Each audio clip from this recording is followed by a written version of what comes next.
By reducing that energy cost, you get into the catch-22. If you reduce the energy too much, the droplets get too big, and you lose the effect of the raindrop action, and you start creating some problems of compaction and runoff.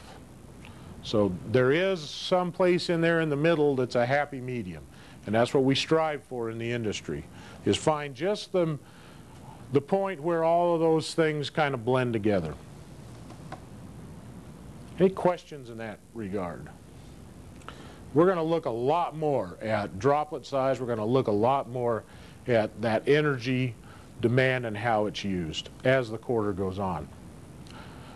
Next is use. You know, what crops are we irrigating? Well, we have agriculture. And we have a wide array in agriculture. Lots of different crops being irrigated lots of different ways.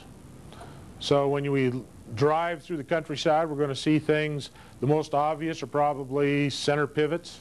They stand out in this part of the country as the big albatross looking things out there in the fields, and very effective, very efficient. That's a method of being used in agriculture, limited to certain crops. It's real hard to grow orchard under a center pivot. It's real hard to grow grapes under a center pivot, even though it can be done.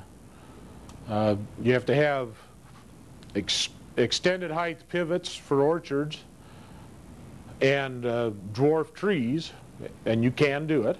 In vineyards, you have to look at how you lay in all of the trellising so that you don't run over the trellis system with the towers as it drives around, and so it's probably not the best choice.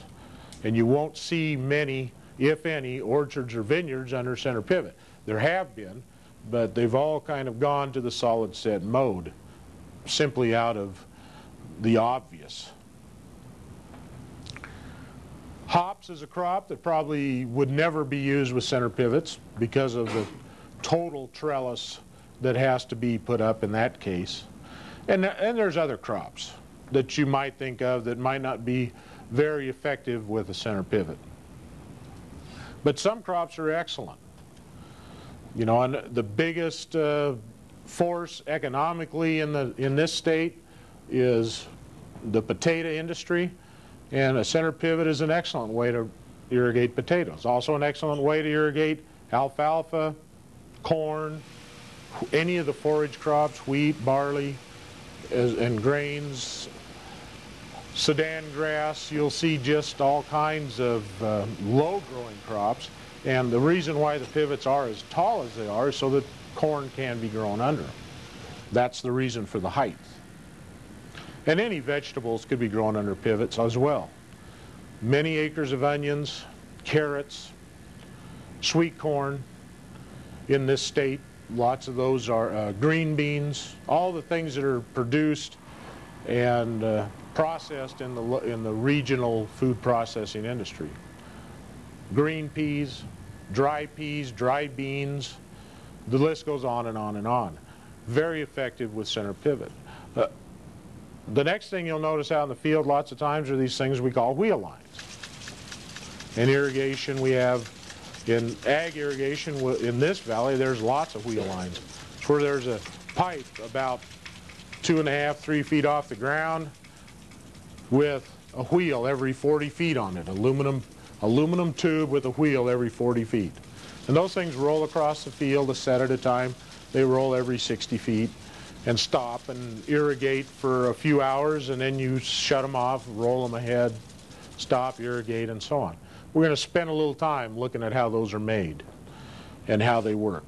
Then there's hand lines. Aluminum pipe that you pack from spot to spot, set it down, hook them up, let the water run for a few hours, turn them off, pack them to the next site, turn them back on, let them water for a few hours. Pretty labor intensive, but another process. In agriculture, we see a lot of that. And then we have solid set. A lot of the orchards, if not the bulk of the orchards and vineyards in the area, some kind of solid set.